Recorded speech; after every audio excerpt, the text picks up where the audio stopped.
श्री स्वामी समर्थ. नमस्कार. मी नंदिनी माझ्या यूट्यूब चॅनलवर तुमचं खूप मनापासून स्वागत करत आहे. तुमच्या मनातील सर्व चांगल्या इच्छा स्वामी महाराज पूर्ण करो ही स्वामींच्या चरणी प्रार्थना करते आणि आजच्या नवीन व्हिडिओला सुरुवात करते. तर आज वार आहे बुधवार आणि या दिवशी आलेली आहे चैत्र अमावस्या. अमावस्या ही तिथी प्रत्येक महिन्यामध्ये येत असते, परंतु प्रत्येक अमावस्याचं महत्त्व हे त्या तिथीनुसार वेगवेगळं असतं. चैत्र अमावस्या ही अत्यंत प्रभावशाली अमावस्या आहे आणि ही अमावस्या चैत्र महिन्यात आल्यामुळे या अमावस्येचं महत्त्व देखील वाढलेलं आहे. कारण पहा, चैत्र महिना हा अत्यंत पवित्र आणि शुभ महिना मानला जातो. या महिन्यामध्ये रामनवमी, हनुमान जयंती, गुढीपाडवा, त्याचबरोबर चैत्र नवरात्र यासारखे सण उत्सव हे साजरे केले जातात. त्यामुळे हा महिना अत्यंत शुभ मानला जातो. त्याचप्रमाणे ह्या महिन्यात आलेली अमावस्या जी आहे तर ती सुद्धा अगदी शुभ मानली जाते. त्यामुळे ह्या अमावस्येचं महत्त्व हे वेगळंच वाढलेलं आहे. त्यामुळे पहा, आपल्याला काही उपाय घरामध्ये करायचे आहेत. संध्याकाळी आपल्याला अशा ठिकाणी एक दिवा लावायचा आहे. आपल्या घराबाहेर असा एक दिवा लावायचा आहे. हा दिवा जर आपण आपल्या घराबाहेर लावला तर आपल्या कुटुंबावरती कधीही वाईट संकट येणार नाही. त्याचबरोबर घराची, मुलांची, पतीची खूप सारी प्रगती होईल. असा हा अत्यंत प्रभावशाली उपाय कसा करायचा आहे याबद्दल आजच्या व्हिडिओमध्ये आपण जाणून घेणार आहोत. त्यामुळे व्हिडिओ कुठे स्किप न करता शेवटपर्यंत नक्की बघा, जेणेकरून तुमच्यापर्यंत योग्य ती माहिती पोहोचेल. आपल्या चॅनलवर जर नवीन असाल तर चॅनलला लगेच सबस्क्राईब करा. असेच माहितीपूर्ण व्हिडिओ पाहण्यासाठी बेल आयकॉनलाही प्रेस करा, म्हणजे मी जेव्हा नवीन व्हिडिओ अपलोड करेन त्याचं नोटिफिकेशन सर्वात अगोदर तुम्हाला भेटेल आणि तुम्ही एकही व्हिडिओ मिस करणार नाही. त्याचबरोबर कमेंट्समध्ये श्री स्वामी समर्थ लिहायला अजिबात विसरू नका. तर पहा, हा उपाय आपल्याला कधी करायचा आहे? संध्याकाळी 6च्या नंतर जी लक्ष्मी येण्याची वेळ आहे या वेळेमध्ये आपल्याला हा उपाय करायचा आहे. 6:30 ते 7:30, 6 वाजल्यानंतर तुम्ही 7:30 वाजेपर्यंत हा उपाय किंवा जास्तीत जास्त 9 वाजेपर्यंत हा उपाय करू शकता. तर पहा, हा उपाय आपल्याला का करायचा आहे? हा उपाय आपल्याला आपल्या घरातील संकट, अडचणी दूर करण्यासाठी हा उपाय जर आपण केला तर आपल्या कुटुंबावरती कधीही वाईट संकट येणार नाही.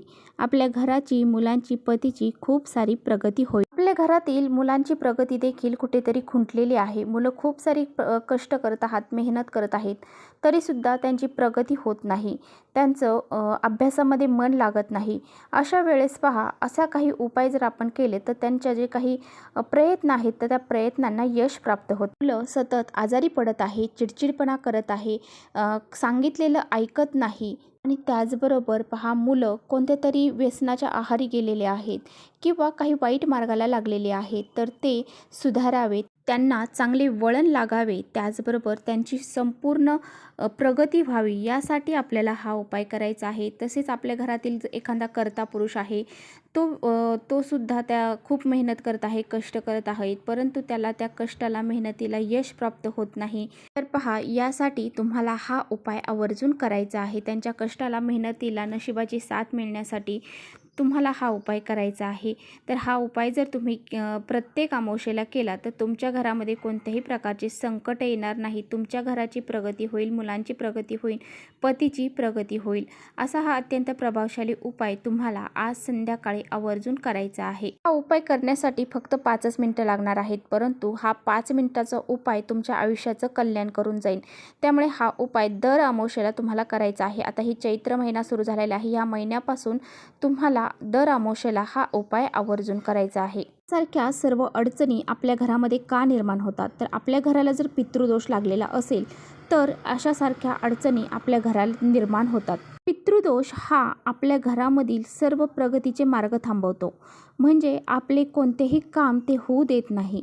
त्यामुळे पहा, आपल्या घरामध्ये कोणतेही चांगलं कार्य होत नाही, दारिद्र्य आपला पिछा सोडत नाही. त्यामुळे आपल्याला आपला पितृदोष हा सुद्धा दूर करण्यासाठी तुम्हाला हा एक उपाय आवर्जून करायचा आहे. आपल्या धर्मशास्त्रामध्ये असं सांगितलेलं आहे की दर अमावस्येला आपल्या पितरांची सेवा ही आपण करावी. त्याचबरोबर काही उपाय देखील आपल्या पितरांसाठी आपल्याला करायचे असतात. तोच उपाय आजच्या व्हिडिओमध्ये मी तुम्हाला सांगणार आहे. हा उपाय करण्यासाठी तुम्हाला एक दिवा लागणार आहे. दिवा तुम्हाला कणकेच्या पिठाचा तयार करायचा आहे. गव्हाची कणिक जी आहे त्यामध्ये आपल्याला मीठ टाकायचं नाही. तर हा दिवा आपल्याला तयार करायचा आहे. ह्या दिव्यामध्ये तुम्हाला दुहेरी कापसाची वात घालायची आहे, लांब कापसाची वात घालायची आहे. या दिव्यामध्ये तुम्हाला तिळाचं तेल तुमच्याकडे असेल तर ते घालायचं आहे. मोहरीचं तेल असेल तर मोहरीचं घालायचं आहे किंवा मग तिळाचं घालू शकता. आणि दोन्ही तेल तुमच्याकडे नाही मग तुमच्याकडे जे तेल आहे ते तुम्हाला घालायचं आहे, परंतु त्यामध्ये आपल्याला थोडेसे तीळ टाकायचे आहेत. हा दिवा तुम्हाला प्रज्वलित करायचा आहे. हा दिवा तुम्हाला तुमच्या घराच्या बाहेर उंबरठ्याच्या बाहेर लावायचा आहे. उजव्या साईडला लावायचा आहे. आता पहा, तुम्ही म्हणता उजवी साईड कोणती? तुम्ही जेव्हा बाहेरून घरामध्ये प्रवेश करता जी तुमची उजवी साईड येईल त्या उजव्या साईडला तुम्हाला हा दिवा लावायचा आहे. हा दिवा लावण्या अगोदर त्याखाली तुम्हाला एक प्लेट ठेवायची आहे. त्या प्लेटमध्ये थोडेसे तांदूळ ठेवायचे आहे. नंतर हा दिवा तुम्हाला प्रज्वलित करून तिथे ठेवायचा आहे. हा दिवा जर आपण आपल्या घराच्या बाहेर लावला तर आपले पित्र आपल्यावरती प्रसन्न होतात. कारण अमावस्येच्या दिवशी आपल्या पित्रांची सेवा करण्याला विशेष असं महत्त्व आहे. आणि पित्र हे आपले पृथ्वी तलावरती वावरत असतात आणि ते आपल्या घराच्या उंबरठ्याच्या बाहेर येऊन थांबलेले असतात. ते पाहत असतात की आपण जे काही एवढे कष्ट मेहनत करून ह्यांच्यासाठी झिजलो आहोत ते आपल्यासाठी काही करत आहेत की नाही. ते आपल्या मुलांकडे पाहत असतात की हे आपल्यासाठी काही करत आहेत का. आपण जर त्यांच्यासाठी काही केलं तर ते आपल्यावरती प्रसन्न होतात. आता बघा, हा दिवा तुम्ही लावल्यानंतर रात्री 12 वाजेपर्यंत तो दिवा जळेल याची विशेष तुम्हाला काळजी घ्यायची आहे.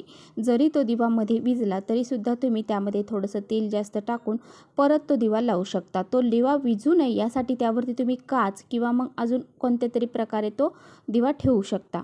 त्यानंतर बघा, आपल्या घरामध्ये पिण्याचा जो पाण्याचा माठ असतो तर त्या ठिकाणी सुद्धा आपल्या पितरांचा वास असतो. त्यामुळे तुम्हाला असाच एक दिवा तिथे देखील लावायचा आहे. आणि खास करून अशा पद्धतीने जर आपण एक दिवा लावला तर आपल्या घरातील जे काही नकारात्मकता आहे, वाईट शक्ती आहे तर त्यांचा नाश होऊन जातो. तर पहा, अमावस्येला आपण आपल्या पितरांच्या सोबतच लक्ष्मीची सुद्धा पूजा करत असतो. म्हणून आपल्याला आपल्या तुळशीपाशी शुद्ध गाईच्या तुपाचा एक दिवा लावायचा आहे. कारण तुळशीला साक्षात माता लक्ष्मीचं प्रतीक मानलं जातं. त्यामुळे तिथे आपल्याला एक तुपाचा दिवा आवर्जून लावायचा आहे. धनाची देवी लक्ष्मी हिच्यासाठी आपल्याला हा दिवा लावायचा आहे. असा दिवा जर आपण तिच्यासाठी लावला तर आपल्या घरामध्ये संपत्ती ही टिकून राहते. आपल्या घरामध्ये लक्ष्मी माता प्रवेश करते. आपल्या घरामध्ये सदैव धनधान्य संपत्ती ही बरकत होते. माता लक्ष्मी आपल्यावरती प्रसन्न होते आणि घरामध्ये चिरकाल हे टिकून राहते.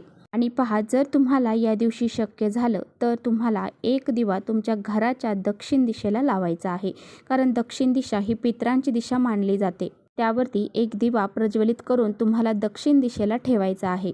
म्हणून तुम्हाला तुमच्या घराच्या कोणत्याही एका रूममध्ये दक्षिण दिशेला एक प्लेट घ्यायची आहे. त्यामध्ये तांदूळ ठेवायचे आहेत. त्या दिव्यामध्ये सुद्धा तुम्हाला लांब कापसाचे वात लावायचे आहे, काळे तीळ टाकायचे आहे आणि असा एक दिवा तुम्हाला तुमच्या घरामध्ये देखील लावायचा आहे. कारण दक्षिण दिशा ही तुमच्या पितरांची दिशा मानली जाते. त्यामुळे तुम्हाला असा हा एक दिवा घरामध्ये देखील लावायचा आहे. तर अशा पद्धतीने आज संध्याकाळी असे जे दिवे आहेत तर ते तुम्हाला तुमच्या घराबाहेर आणि जिथे जिथे मी सांगितलं आहे त्या ठिकाणी लावायचे आहेत. तर चला इथेच थांबवते. माझा व्हिडिओ तुम्हाला थोडा जरी आवडला असेल तर नक्की लाईक करा. चॅनलवर नवीन असाल तर चॅनलला सबस्क्राईब करा.